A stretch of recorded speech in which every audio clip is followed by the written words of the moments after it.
અમરેલી જિલ્લાના સાવરકુંડલા તાલુકાના લીખાડા ગામના ખેડૂત હિંમત સુહાગિયાની આત્મહત્યાના કેસમાં પોલીસે મહત્વની કાર્યવાહી હાથ ધરી છે।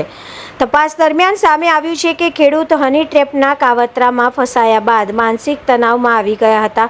આ મામલે સાવરકુંડલા પોલીસે રોહિત વેકરિયા નામના આરોપીની ધરપકડ કરી છે, જ્યારે હિના નામની મહિલા સહિત અન્ય સંડોવાયેલા આરોપીઓની શોધખોળ ચાલુ રાખવામાં આવી છે। માહિતી મુજબ 23 મેના રોજ હિંમત સુહાગિયાએ પોતાના ઘરે ગળે ફાંસો ખાઈ જીવન ટૂંકાવ્યું હતું। તપાસમાં જાણવા મળ્યું હતું કે તેઓ હિના નામની મહિલા સાથે મોબાઈલ ફોન પર સંપર્કમાં હતા અને ત્યારબાદ તેમને બ્લેકમેલ કરવામાં આવ્યા હતા। આરોપી દ્વારા ખેડૂત પાસેથી 3 લાખ રૂપિયાની માંગણી કરવામાં આવી હતી।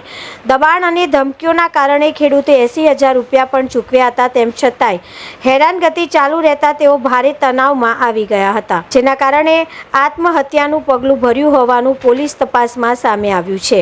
હાલ પોલીસે સમગ્ર કાવતરાની ઊંડાણપૂર્વક તપાસ શરૂ કરી છે।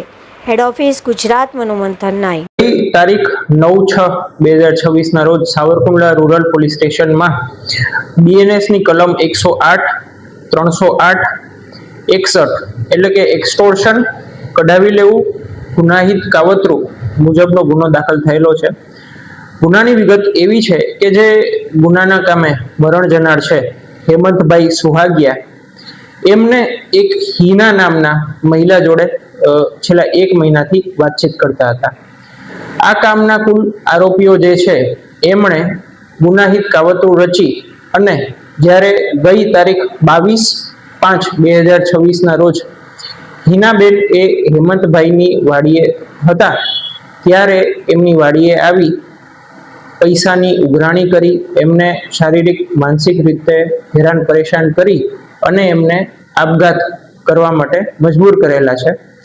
ગુનાના કામે કુલ 5 આરોપીઓ છે, જેમના નામ છે રોહિતભાઈ કડવાભાઈ વેકરિયા, બોડાભાઈ રામભાઈ સિંધવ, હિના નામની મહિલા તથા અન્ય 2 અજાણ્યા ઈસમો છે। ગુનાની તપાસ દરમિયાન આ જે રોહિત કડવાભાઈ વેકરિયા છે તેમની ધરપકડ કરવામાં આવેલી છે, જે હાલ 4 દિવસના પોલીસ રિમાન્ડ પર છે। બાકીના જે આરોપીઓ છે એ નાસ્તા ફરતા હોય એમને પકડવાના ચક્રો ગતિમાન છે।